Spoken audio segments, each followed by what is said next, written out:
This is goat skin, and at this tannery it takes at least 5 days to turn it into leather.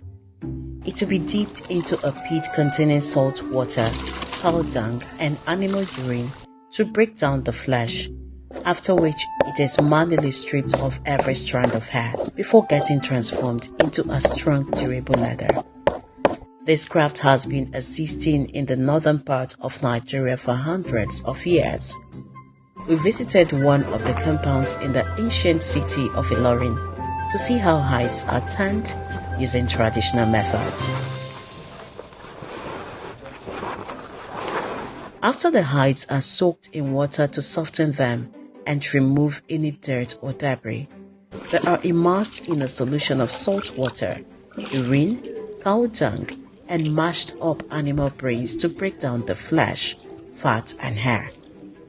This process takes several days or even weeks, depending on the type of hide, size, and the desired final product. For example, for cow hides, it can take anywhere from 48 to 72 hours, while that of a crocodile can take up to 7 days. The process requires careful monitoring to ensure that the hide is not overturned, which can damage and weaken the hide. This process is followed by dehairing the hide to remove hair and other debris.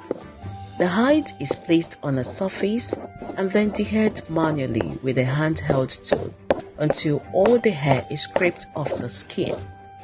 And despite the hair already weakened by the tanning solution, this process is still very labor intensive, and it requires a great deal of skill and experience to do it effectively.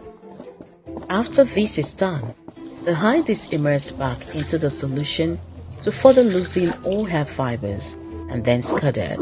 This basically is just giving the hide a more thorough scraping to get rid of the hair and dirt remaining on the hide.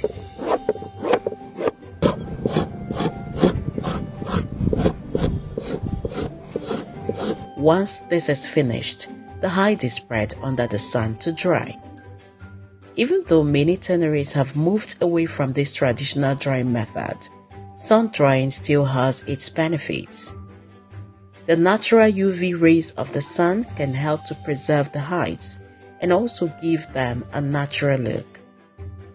When the hide is dried, it needs to be stretched out to create a smooth and even surface.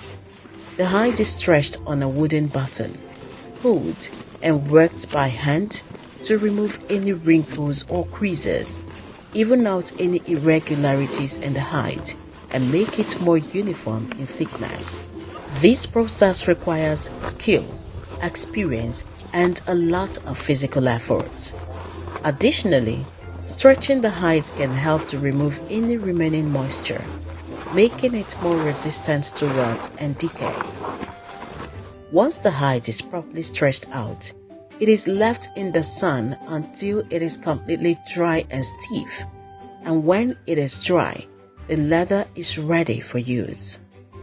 Animal hide leather is used to make a wide variety of products, from clothing, footwear, and fashion accessories to car seats, steering wheel cover, and even sporting goods like baseball gloves. The history of animal hide tanning in Africa dates back to ancient times.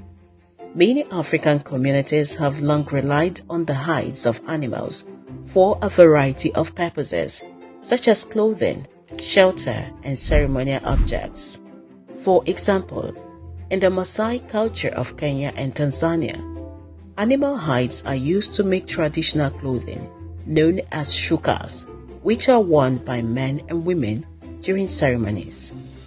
In the Zulu culture of South Africa, hides are used to make shields that are used in traditional combat dances. In Nigeria, animal hides have been used for ceremonial purposes for centuries. Different ethnic groups in Nigeria have their own unique customs and traditions. In recent times, the use of animal hides in ceremonial objects has decreased as alternative materials and replicas of animal hides have become more readily available, and conservation laws have been put in place to protect certain species of animals. However, traditional objects made from animal hides are still highly valued by many communities and are preserved as part of cultural heritage. Thank you for watching, and don't forget to like and subscribe if you enjoyed this video. Have a beautiful 2023.